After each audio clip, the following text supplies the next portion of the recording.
Welcome to ARW. I'm Harold, and today's video was originally going to be about a compensator for a TX22, Taurus TX22.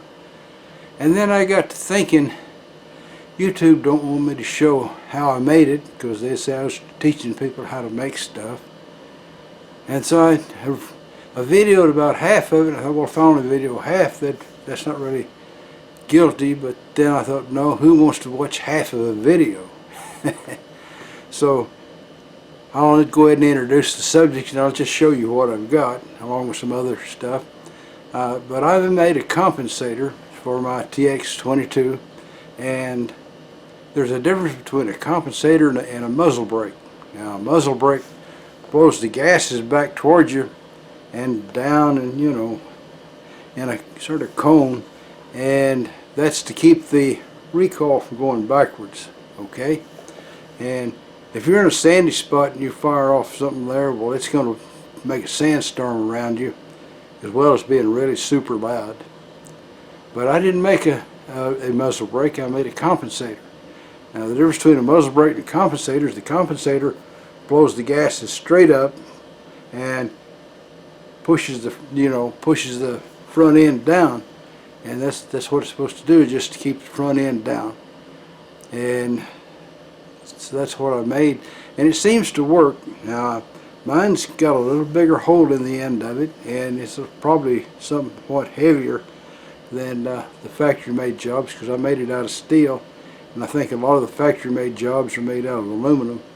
And I've seen a couple of factory-made jobs that I don't know how could work at all. They're just a little cube with the whole side out on each side and the whole side out on the top, a little hole on the other side, and a closed side on the bottom.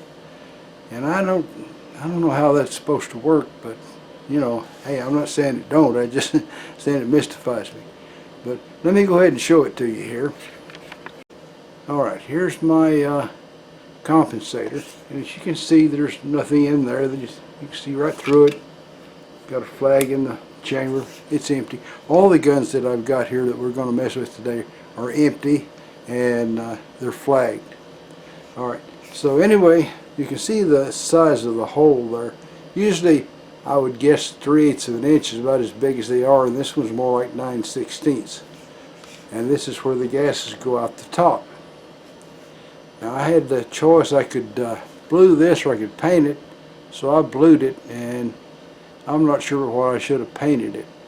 But it screws on to the 1/2 28 thread on the front of this thing. And this is the Taurus TX22 Competition. It's got the whole top of the slide cut out there, so that it mounts a red dot sight right on the top of the barrel. I mean, it's attached to the barrel. Now, Taurus makes another newer model of competition TX22. They call it the SCR, and the SCR stands for Steel Challenge Ready. And it's got I think a Volquartsen compensator on it, Talon, I think made by Volquartsen, the extractor, and trigger, I think it's got the trigger by Volquartsen, although it might be somebody else. I'm not an expert on it. I've only seen it, in pictures. Never seen it in real life. So that means that in the TX22 you got the little small compact one that's nothing fancy, it's just standard. It's around $300, and I've heard rumors you can get it for less. And then you come to the competition. This guy's a little over $400. And then you come to the competition SCR, and it's about $500. Okay, so, and I'm sure that the prices vary depending on where you're at.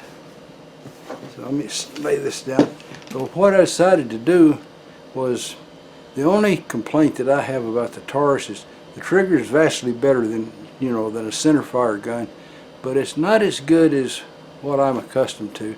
So I'm going to get a trigger gauge, and we're going to compare a Ruger and a Smith & Wesson and a Taurus, all in 22 caliber.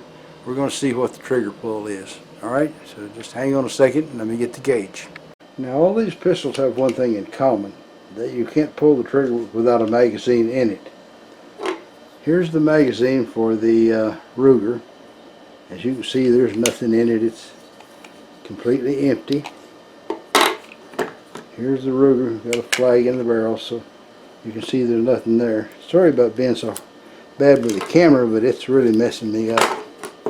Alright, so I'll put the magazine in the Ruger. It's an empty magazine. Then I'll let the slide down. And we'll take this gauge right here and we'll hook him in the trigger, and we'll see how far I can pull back before it fires. Alright, and I'm going to be at a slight angle so that I don't go sliding, you know, down here into this part of the trigger. I want to stay out here where your finger is.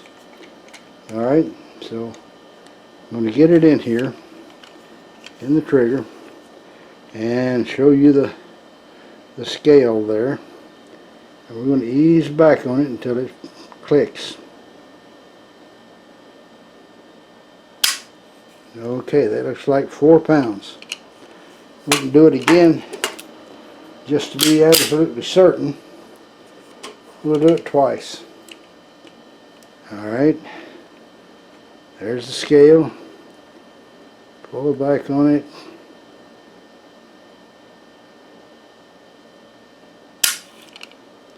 That time it was a 4 3/4 pounds.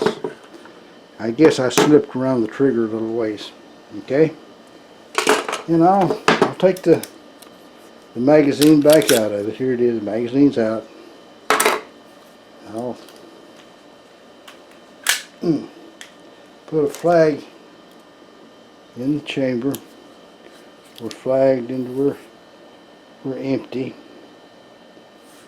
Okay. Now we'll go to the Smith & Wesson. He's flagged.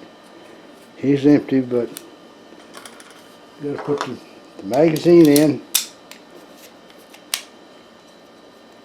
Let's slide down. We'll take our gauge here and we'll put it out here as close as we can to the end of the trigger. We'll keep it out there. Get the scale where you can see it, and we'll pull back on it. That looks like 3 pounds. We'll do it again. Okay.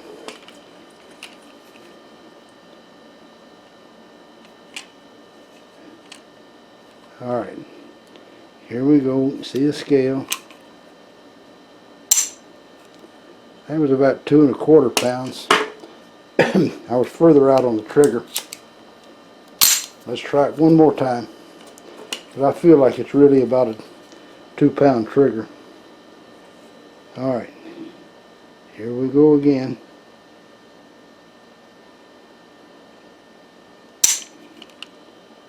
£3. Okay, so I think we got 3 pounds twice. We'll say it's 2 to 3 pounds. I'll take the magazine out.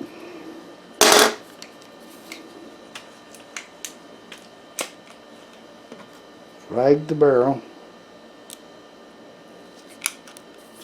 There you are. Guaranteed safe. Alright, now then we got the TX22 here. As you can see daylight through there. Pull the flag out of the barrel. Let's slide down. Got an empty magazine. No bullets. Stuff it in there. And we'll get our gauge here.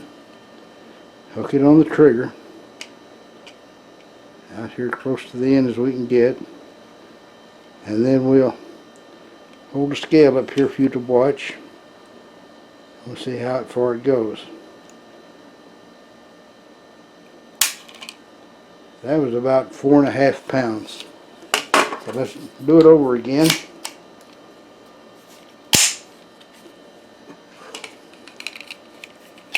Alright. Right here on the end of the trigger.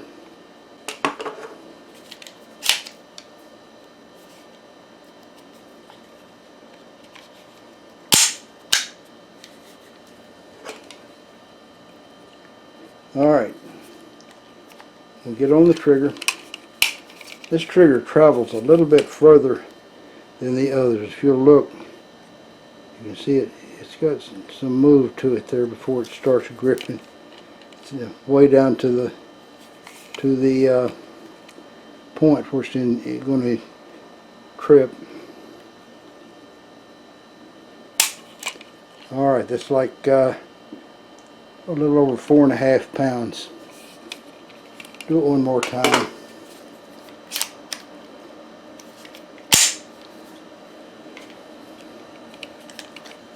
Do it one more time.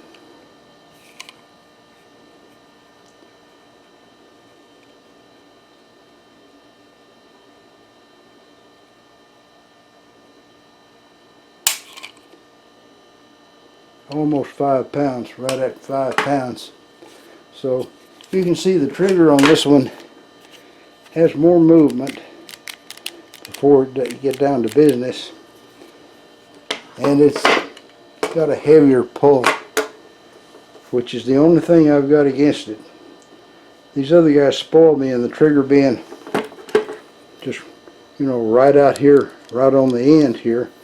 And we can do that again and show you it's right out on the end.